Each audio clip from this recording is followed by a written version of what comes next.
Welcome to the Hindu Daily. Glad to be here, diving into all this. So to say that sports is an emotion in India is, well, it's a massive understatement, right? I mean, if you look around, our connection to the games we play and the games we watch is just absolute. Oh, absolutely. It's woven into everything. Yeah, but there is this striking paradox that's kind of hidden in the numbers. Despite that massive passion, our share of the $50 billion global sports equipment trade is, get this, a microscopic 0.5%. Wow. Yeah, we are practically invisible on the global manufacturing stage. And figuring out why is quite a journey. It really is a staggering gap. When you look at the recent NTI-IOG and Foundation for Economic Development report, it paints this fascinating picture of incredible concentration. Right. India's sports manufacturing footprint isn't spread out at all. Just two cities, Jalandhar in Punjab and Meerut in Uttar Pradesh, hold more than an 80% share of our entire domestic output. 80% in just two cities. Exactly. And the businesses doing this work aren't massive conglomerates. They are heavily dominated by micro, small, and medium enterprises, or MSMEs. Which is interesting because I was reading through those figures, and it makes me think of a very specific analogy. Okay, what's that? The Indian sports manufacturing sector feels like a highly skilled legacy artisanal bakery that has suddenly been tasked with supplying a massive, highly standardized global supermarket chain. Oh, that's a great way to put it. Right, because the raw talent is undeniably there, the multi-generational knowledge is there, but the scale and the underlying technology are completely missing. Right, yeah. Which brings us to the most practical question in the report. Why does a standard football produced in India cost 100 rupees to make, while China and Pakistan are churning out that exact same football for 85 to 87 rupees? Yeah, that 15% cost disadvantage is the core of the issue. And it's important to note, it has nothing to do with a lack of hustle from local business owners. It is a deeply structural problem. Because making high-performance sports equipment today, whether it's a hockey stick or a football, isn't just about stitching leather and carving wood anymore. It's way more technical now. Exactly. Modern equipment relies on specialized polymers, advanced performance fabrics, highly calibrated carbon composites, and India simply doesn't produce enough of these advanced materials locally. So they have to bring them in. Right. Manufacturers are forced to import them. And the import duties on those specialized materials immediately drive up production costs before a single item is manufactured. So you're taxing the flour and the yeast before the bakery even turns the ovens on. That is a perfect way to look at it. And then once the item is made, you have geographical and logistical friction. Because they're up north. Yeah, because manufacturing is concentrated deep in the north, the sheer cost to transport goods over land to distant ports for export just eats away at whatever margin is left. It makes sense. But the absolute heaviest burden for these MSMEs is testing and certification. If you want to sell globally, your equipment has to meet stringent, non-negotiable international federation standards. Right, like FIFA or whatever. Exactly. And India lacks these certified, internationally recognized production testing facilities. This means a small shop in Meerut has to ship their prototypes to European labs. I saw the report mention those costs, and they are eye-watering. We are talking about testing expenses ranging from 5 lakh to 50 lakh rupees per single stock-keeping unit. It's brutal. For a small family business operating on a razor-thin margin, that isn't just a hurdle, That is a concrete wall. It completely disincentivizes any attempted innovation. It does. It forces them to stay in the shallow end of the pool. Yeah. But to fix this, the report outlines a multi-pronged approach. Okay, what's the plan? First, the government has to rationalize those import duties on specialized raw materials. Second, we have to leverage adjacent industries where India already has massive scale, like technical textiles, footwear, and plastics processing. Oh, that makes sense. Piggyback off what's already working. Right. Integrating those sectors with the sports goods clusters can quickly upgrade the technology. But the ultimate key is establishing those internationally recognized testing centers right here in India. So they don't have to ship everything to Europe. Exactly. The overarching goal is to pull these businesses away from being low-value, anonymous contract manufacturers and empower them to build original, globally recognized brand ownership. That's a huge shift. And, those massive hurdles for a small business in Meerut actually lead us perfectly into our second article. How so? Because while the sports sector needs specific infrastructure, the government is currently architecting a much broader policy shift designed to alleviate a completely different kind of crushing weight on these exact types of MSMEs. Right, the legal side. Yeah, I'm looking at the Jan Vishwas 2.0 bill. This legislation proposes decriminalizing 717 provisions across 79 central acts. That's massive. It is. To really put the scale of this problem in perspective for you, there are currently almost 50 million cases pending in Indian courts. And a staggering percentage of those are for minor procedural or technical violations. The sheer volume is paralyzing. I mean, imagine sitting in a courtroom, facing potential jail time because of a clerical error or a delayed filing on a triplicate form. It sounds absurd. It is. The original Jan Vishwas Act started the process of unwinding this, but version 2.0 is a massive scale-up. It recognizes that excessive criminalization of technical lapses creates severe compliance anxiety. Yeah. It discourages everyday entrepreneurship and severely clogs up the judicial system. I want to push back on this just a bit, kind of playing devil's advocate here. Sure, good. If we completely remove the threat of criminal prosecution, aren't we essentially giving corporate negligence a free pass? It sounds like we might be letting companies off the hook for breaking the rules just to clear out a backlog. That's a fair concern, and it is a vital distinction to make.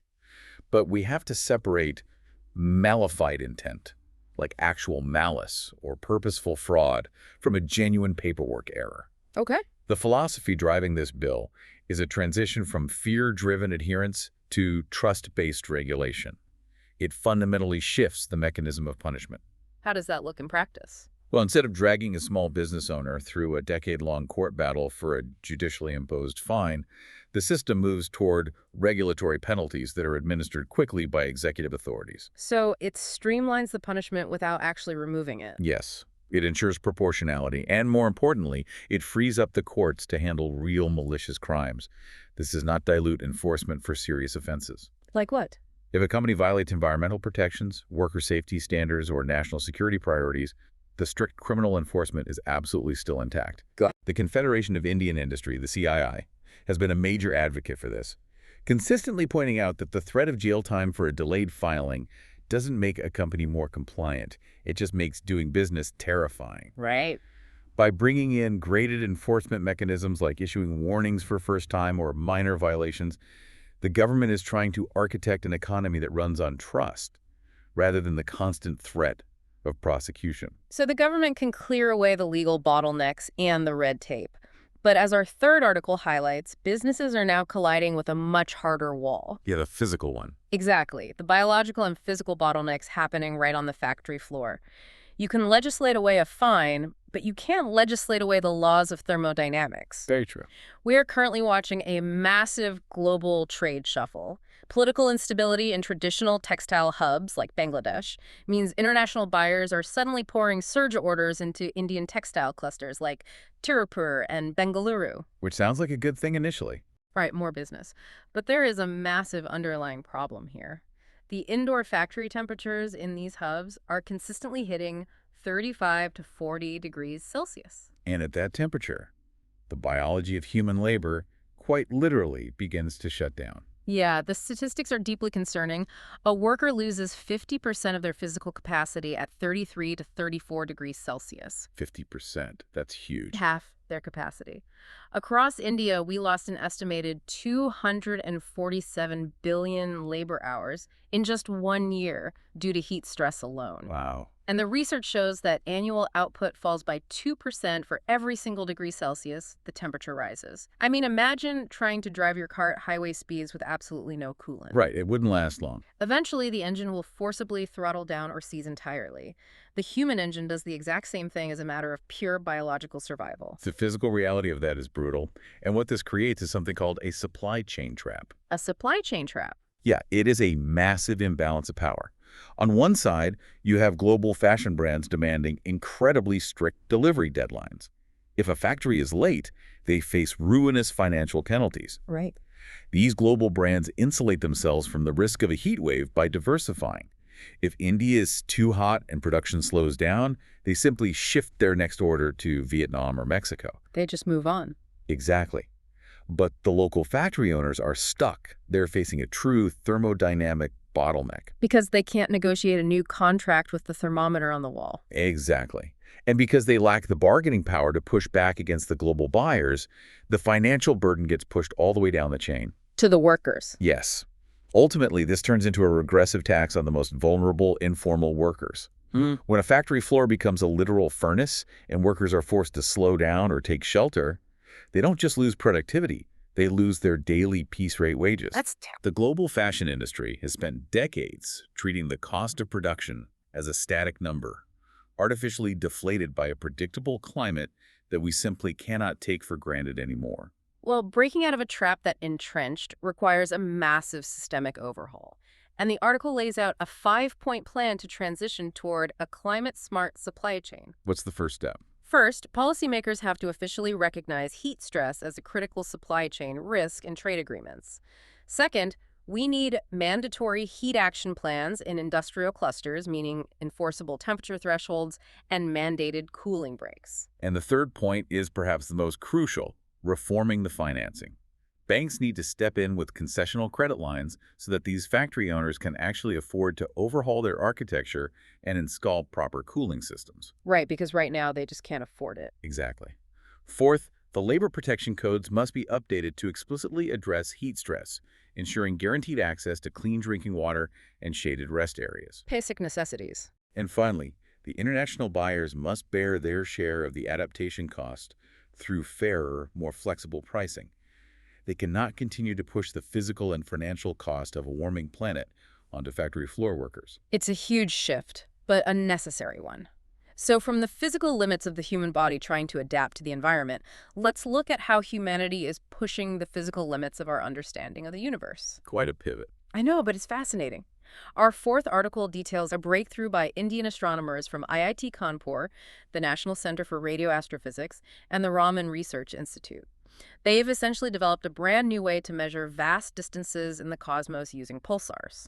Pulsars. They are some of the most extreme objects in the universe. What exactly are they? They are the incredibly dense, rapidly spinning cores of dead stars left behind after a supernova explosion. As they spin, they emit intense beams of radio waves that sweep across space with mind-boggling regularity. Like a clock. Exactly, because they pulse so predictably, astronomers use them as cosmic clocks. Okay, so to measure how far away these pulsars are, astronomers have traditionally relied on a metric called dispersion measure, or DM. Right. The way I think of it, if you think of a pulsar as a cosmic lighthouse shining a beam toward Earth, dispersion measure is essentially counting the density of the fog in between. That's a good analogy. Space isn't empty. Right, space isn't perfectly empty. It's filled with plasma and free electrons. This fog slows down the lower frequency light before it reaches our telescopes. Yep. So the more delayed the lower frequency signal is compared to the higher frequency signal, the more fog it passed through. That gives a rough estimate of distance. True. But the article notes that the single method completely falls apart when looking through highly complex, turbulent areas of space, like the Gum Nebula. Yeah, the plasma in a place like the Gum Nebula is incredibly turbulent and uneven. So the Indian research team brought in a second, highly complex method to solve the puzzle. The second soldier. Exactly. If measuring the fog with dispersion measure is the first tool, they brought in a second tool, scattering or scintillation. How does that work? Well, because the plasma in space is clumpy and irregular, it actively scatters the radio waves as they pass through. This causes the signal to take multiple different, slightly bent paths before finally arriving at Earth. Okay. When those different paths arrive, they interfere with each other, creating a smearing or twinkling effect in the data. The team quantified this precise amount of twinkling using a specific mathematical parameter called the K factor. So they took the measurement of the fog and they cross-referenced it with the measurement of the twinkling. They combined them perfectly. By utilizing both dispersion measure and scatter broadening, they adjusted their physical models step by step until the math aligned with both observations simultaneously. That's brilliant. It is. By locking these two measurements together, the team was able to accurately map the cosmos in 3D, specifically placing the Vela pulsar directly behind the front expanding shell of the Gum Nebula. The precision of that is just incredible. But why does this specific mapping technique matter so much to the broader field of astronomy? It comes down to distance limitations. Right. See, the current gold standard for measuring cosmic distances is the parallax method. Right. Parallax measures the apparent shift of an object against the background stars as the Earth orbits from one side of the Sun to the other. But parallax has a hard physical limit. Because eventually things are just too far away. Exactly. Eventually, objects are simply too far away for our telescopes to detect any geometric shift at all. This new joint method, utilizing dispersion and scattering, does not have that geometric limitation. Oh, wow. It is powerful enough that it could eventually be used to map distances of objects entirely outside our own Milky Way, including those deeply enigmatic fast radio bursts that keep flashing across the sky. That is wild. And the drive to track that distant cosmic energy transitions beautifully into our next topic. Because India is currently focused on a massive undertaking to generate immense sustainable energy right here at home. Domestic energy. Yeah. April 6th marked a massive milestone. The prototype fast breeder reactor, or PFBR, at Kalpakkam officially achieved criticality. That is a huge step. It is. This represents a vital step forward in India's three-stage nuclear program, which is this visionary roadmap conceived decades ago by physicist Homi Bhabha. That three-stage program is a masterclass in long-term strategic thinking. Break it down for us. Sure.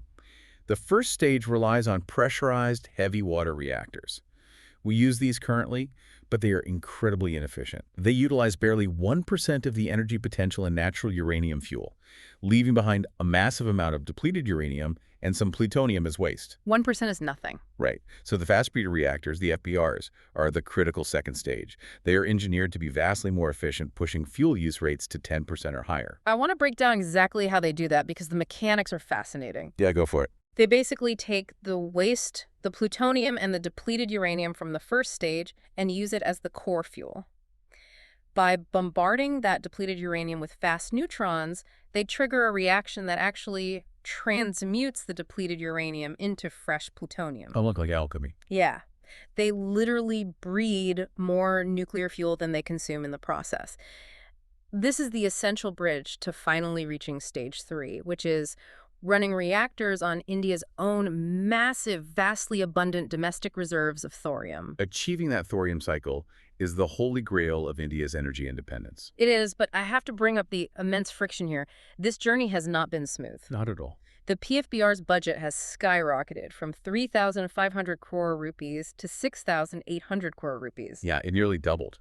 And then there are the engineering mechanics. To cool a reactor running that hot, it uses liquid sodium. Now, liquid sodium is phenomenally efficient at transferring heat without needing to be heavily pressurized like water, but it is incredibly volatile. It reacts violently, sometimes explosively, if it comes into contact with air or water. Are these bridge reactors just fundamentally too complex, too dangerous, and too expensive to ever be a practical cornerstone of the grid? Those are the exact questions the global scientific community has debated for decades. First, it's important to clarify that achieving criticality simply means the reactor has reached a self-sustaining chain reaction. So it's just the start. Right. It is the very first baby step of operational stability, not the finish line of commercial viability.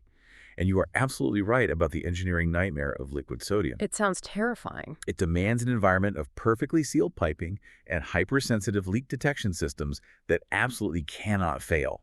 Other developed nations have tried this and backed away. Really? Yeah, Japan had to permanently shut down its Monju breeder reactor after a devastating sodium leak and fire.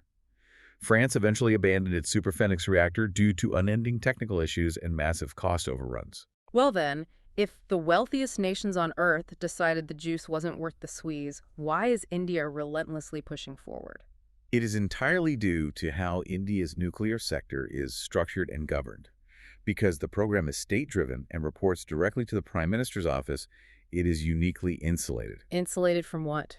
It doesn't have to answer to the short-term profit demands of quarterly shareholders, and it is largely protected from the shifting winds of electoral cycles. Ah, so they can play the long game. Exactly, yes. This heavy insulation has resulted in slip deadlines and heavily ballooning budgets.